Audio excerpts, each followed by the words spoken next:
Right, guys, welcome back. Yeah, I've changed kind of how this is going to be now. In hindsight, if I was to break this into two videos, the videos would be absolutely huge. So we're going to have to change this up a little bit. So what you want to start off by doing, firstly, ignore the error on the screen. I've just been playing around with some stuff. Don't worry about it too much. We're going to start with our score system. So double click on your script. Get it opened up for us. What we're going to do to start with is we are very quickly going to make it so that when we hit something, a specific object, we get score. So because we're going to be referencing our text we just put on the screen, we need to start with using Unity Engine.ui. And then we are going to quickly create 4 variables. The two of them are going to be text variables, hence why we need to use the Unity Engine UI, and 2 of them are going to be integers, one of them being static. You'll see what that means in a second. So public text, this is going to be our score text. The second one is going to be exactly the same, but is going to be our high score text. The third one will be our high score, but because the high score doesn't change constantly throughout but only changes when we tell it to change, it's going to be what we refer to as a static variable. So public, I can't spell, static int high score.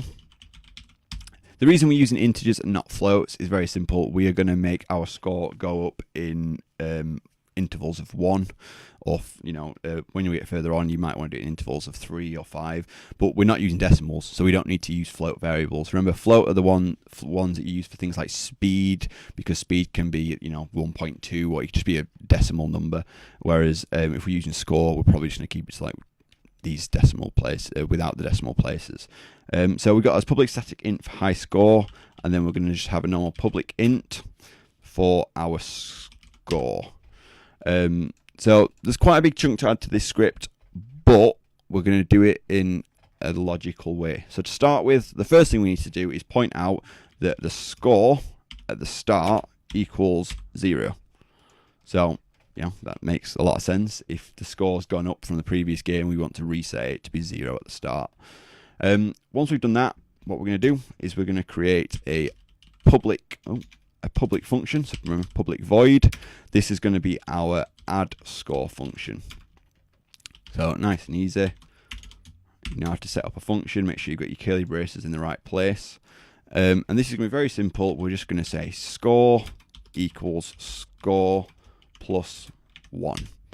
So when we want to add score, it's going to take the current score and add 1 to it, and that's going to be what our score is now.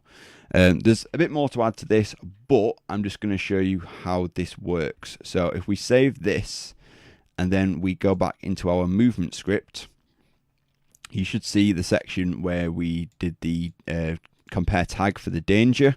We're going to do a very similar thing. So if you open up Unity, you find anywhere essentially. What we'll do, we'll make an empty game object. I've just made one here. Empty game object. I've called that score test. I've added a box collider to it, but the box collider is currently set to a trigger because we're going to do it via a trigger. You can see that currently I've got a new tag in there called score. So you can do that by going to add tag. There we go. There's a text message. I've got score 1, whatever you want to type in here. Score 2. We'll go with score 2. So remember, when you're adding score, or you're adding a tag, you should always go in and just make sure it works. So score 2 is what I've called this. So the way this is going to work is when my character drops into this box collider, we are going to get score. So currently you see in the score system that it's set to 0. I've assigned the text from here and here, just like this, just so we don't get any errors. We're not using it at the minute, but it will kick off about missing references. So what we're going to do is we're going to go in here. I would suggest just copy and paste in this section, just so we've got everything set up. We're just going to change what this says in the tag, so from danger to score 2. So we're still checking for a tag. But this is the section we need to change, because what we don't want it to do is restart the level. So this is where this line comes in. We're going to add a public score system, because that's what we've just made, and we are going to call this score manager. And what that's going to do now, we can go in here, we can type score manager, and we can reference the function we've just made by referencing this score manager or score. So that's the score system to score manager. So we put score manager dot add score, and we leave it at that. So now what this is going to do is this will check when we hit a trigger what the tag is. If the tag's not danger, but it is score 2, then it's going to add score. So if we save all of this, we go into here. Remember, we can't see this object because we haven't assigned an image to it, but we know it's there. What we're watching for is this score here changing from 0 to 1. So it's just going to drop. And then what we'll check for is obviously currently not working, which is expected. So if we actually have a look down here, what you will see is there is an object that's not set to a reference.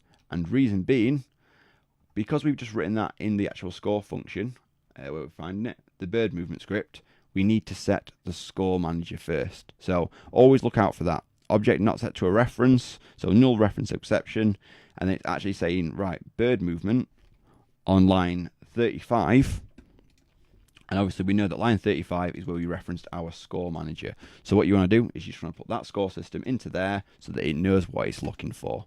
So I thought I'd show you that because there's a lot of people that will get that issue with a reference missing. That's how to fix it. So we click play, we hit the box, you can see the score's gone to 1. So if I then keep hitting the box, the score's going up. So what I'm going to do, I'm going to leave this video here, and then I'm going to move on to essentially high score and how to set the high score, change the high score, how to add the score to the text at the top. And then the final video will be on how to add different scores for different objects. So that's where I'm going to leave this, and then the next video will pick up where I've just left off. Cheers.